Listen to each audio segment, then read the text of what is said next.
Hello guys, so Lolo Scorpio, welcome dito sa aking channel, popular na 888 Scorpio.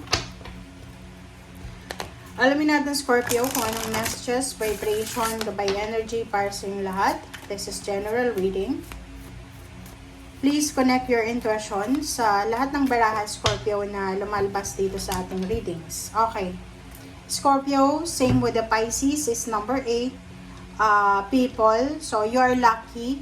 You will receive parang blessings or happy news, happy success about the people na pwede mo makasalamuha starting this August until the next year of 2026. Okay, so this one, sinasabi ng barahan na ihanda mo yung sarili mo kasi makakatagpo ka, makakakilala ka ng mga bago and supporting connection. So, posibleng makakatagpo ka ng mga tao na tutulungan ka para umasenso, tutulungan ka para makuha mo yung mga bagay-bagay na gusto mong makuha. It's either relationship, manliligaw sa'yo, makikipagkaibigan, or tutulong sa'yo para makahanap ka ng employer, tutulong sa'yo para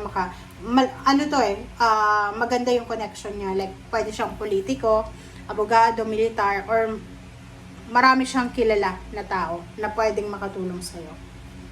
Okay? Thank you.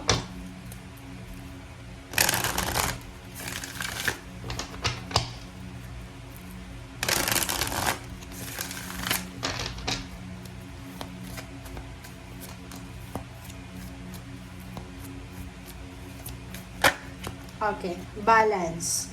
So, yun.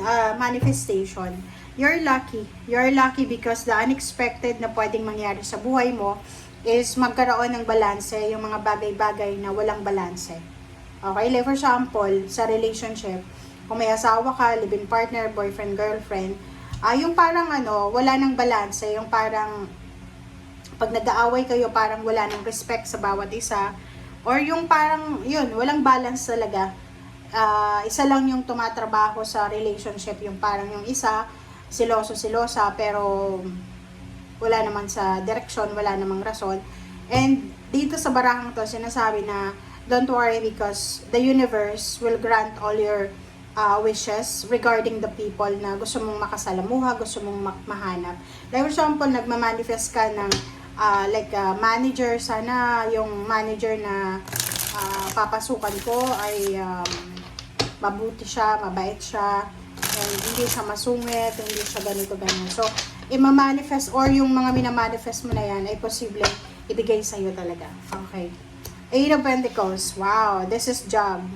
So, nakikita ko sa'yo dito na posibleng merong Scorpio na makakatanggap ng job offer or maybe makakatanggap siya ng confirmation na siya ay tanggap na sa trabahong ina-applyan niya. Next is Seven of Cups, choices and decision. Dito sinasabi ng barahan na you're lucky because magkakaroon ka ng different choices and options na pwede mong pagpilian kung saan mo gustong magtrabaho. So, kung plano mong may ibang bansa, parang nakikita ko na marami kang choices and options kung saang bansa o anong bansa ang gusto mong pagtrabahuhan. Eight of Swords. Meron ditong air signs, Gemini, Libra, and Aquarius. Nakikita ko dito, maybe this is Libra. Maybe this is Libra. Pwedeng in-laws or pwedeng parents, siblings. And parang sila yung rason kung bakit hindi ka makagawa ng desisyon or choices. So, ibig sabihin, may plano ka. Halimbawa, nasa probinsya ka o nasa Pilipinas. Gusto mong pumunta ng ibang bansa. Gusto mong magtrabaho sa city. Etong taong to, parang siya yung nagdadala sa'yo ng malas, parang siya yung nagdadala ng control. Kinukontrol niya lahat ng desisyon mo. So, kung ako sa'yo, magdesisyon ka na mag-isa. Hindi mo dapat pinapaalam sa mga tao sa paligid mo kung ano yung plano mo eh. Kasi sa panahon ngayon, uso yung evil eye. Okay? Pag ayaw ng mga tao na umasenso ka, i-evil eye ka nila. Four of Pentacles, Hangman, and Ace of Wands. So, nakikita ko sa'yo dito, starting this August until 2026, sobra-sobra kang excited kasi maraming beses ka nang nagplano na bumili ng bahay, magpakasal, makipaghiwalay, makapag-travel, or makapag-ipon ng pera para sa kung ano man na plano mo sa buhay. Pero hindi siya natutuloy.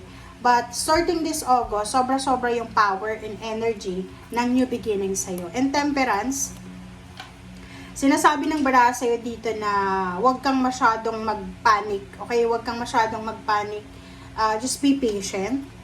Kalma lang daw. Okay? Kumalma ka lang. And protect your dreams. Yun. Huwag kang parang tawag dito, huwag kang papayag na yung pangarap mo ay kontrolin ng kung sino-sino, lalo na ng karelasyon, 'di ba? Kasi 'di ba kahit magkarelasyon kayo, kahit magkasawa kayo, dapat may kanya-kanya pa rin kayong pangarap sa buhay. Aside from pangarap yung dalawa together, meron din kayong pangarap para sa sarili niyo, 'di ba? Okay. So next card natin is Nine of Pentacles. 'Di ba? So sinasabi ng barahan na if you're married, if you're in a relationship, meron kayong pangarap na dalawa. It's either mag-ipon ng pera para magpakasal, mag-ipon ng pera para makapag-travel, or makapagpatayo ng bahay, or magkaroon ng negosyo. So, sinasabi ng barahan na yan na kung gagawin mo, or kung talagang gugustuhin mo, magagawa nyo yan. Okay? Yung plano nyo together, lalo na sa mga pagkakakitaan na yan, since pareho kayong mabuti, magaling, masipag, talagang makukuha nyo yan. Okay? So, congratulations sa inyo.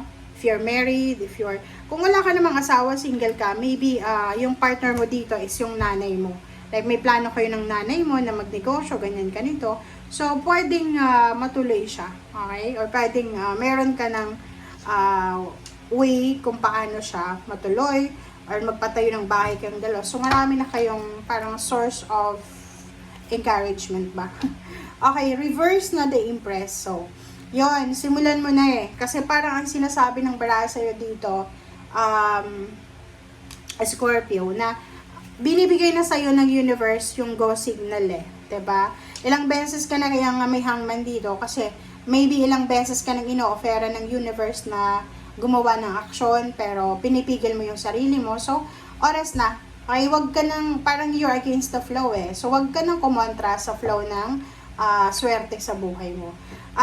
Good news, communication from someone else. Okay? So, this is from Fire Sign, Leo, Aries, Sagittarius. So, makakatanggap ka ng message, confirmation, good news from Fire Sign, Leo, Aries, Sagittarius, or from Water Sign, Pisces, Scorpio, and Cancer. So, wag kang matakot, okay?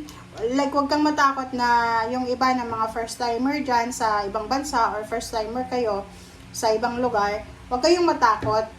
Isipin mo na kaya nga ng ibang tao, bakit mo hindi makakaya? And, gawin mong motivation yung problema mo sa pera. 'Di ba? Yung mga panahon na walang-wala kang pera, gawin mo yun na motivation para, kumbaga, makapag-decide ka talaga. Okay? Like, for example, natatakot ka na pumunta ng ibang bansa. So, isipin mo na mas nakakatakot sa Pilipinas kung wala kang trabaho. 'Di ba? So, yun guys, ang sinasabi ng barahan. Thank you. Bye!